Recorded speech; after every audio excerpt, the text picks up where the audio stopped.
Hi, and welcome to the Sports Desk. I'm Kendra Kennedy.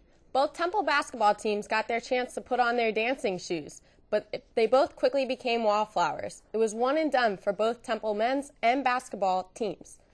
The Owls got all they wanted and more out of Deontay Christmas. He scored 29 points for the Cherry and White. As for the rest of the team, well, let's just say it wasn't their day. The Owls lost to Arizona State 66-57. Temple ends their season with a 22-12 record. The game also marks the end of Deontay Christmas's Temple career.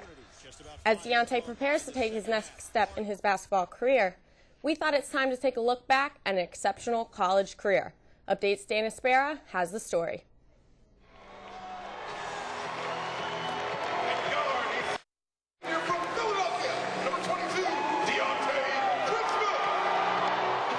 Many know the talent of Deontay Christmas, but few know his path to basketball that led him to Temple University.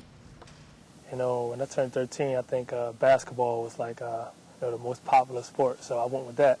Coming out of high school, I wasn't a high recruit coming out of Fells, and I went to prep school. You know, and that summer going into my prep year, I worked really hard.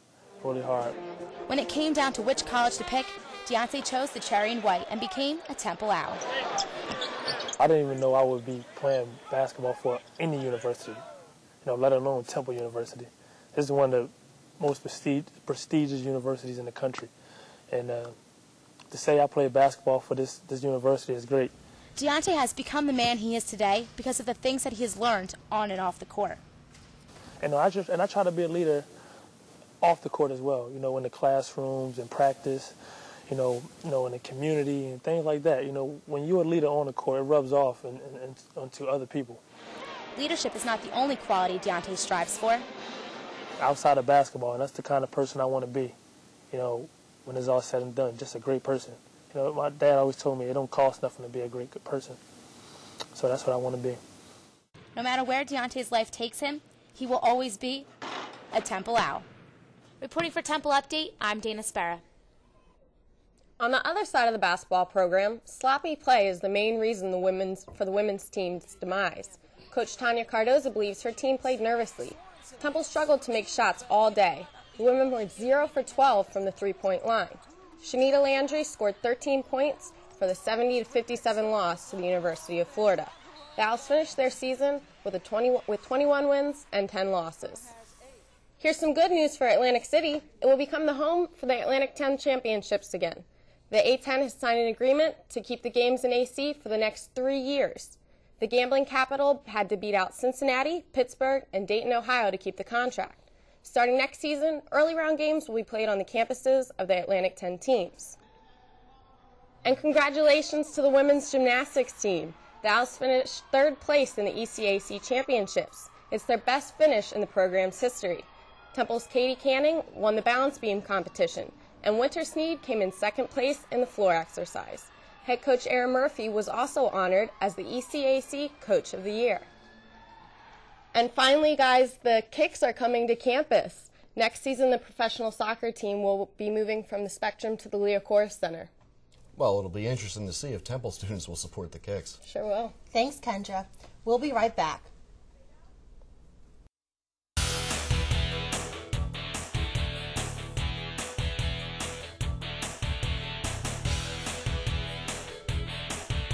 Now here's Gabriella Urbas with some entertainment news. Gabriella, I hear Stephen Colbert is in the news. Yes, he is, Brittany. Well, NASA has shelved a contest to name a new room on the International Space Station, and they're blaming TV star Stephen Colbert.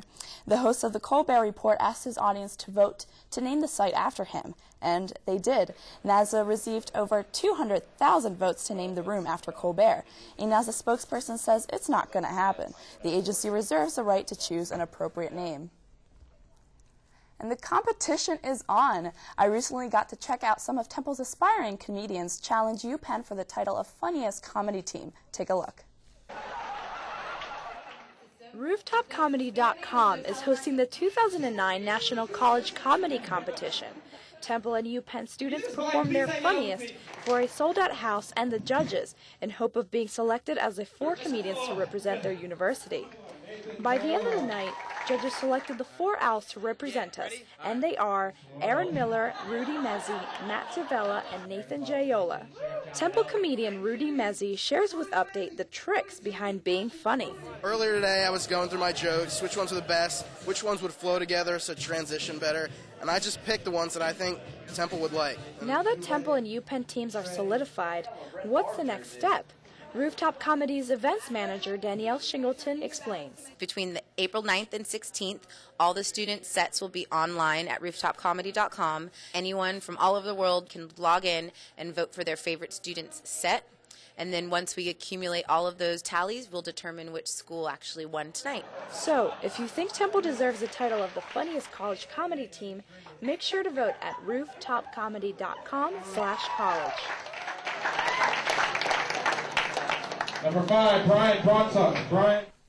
And you can win too. If you guess which teams are in the next 3 rounds, you can win an all-paid trip for 2 to Aspen, Colorado for the finals. All the details are on the website.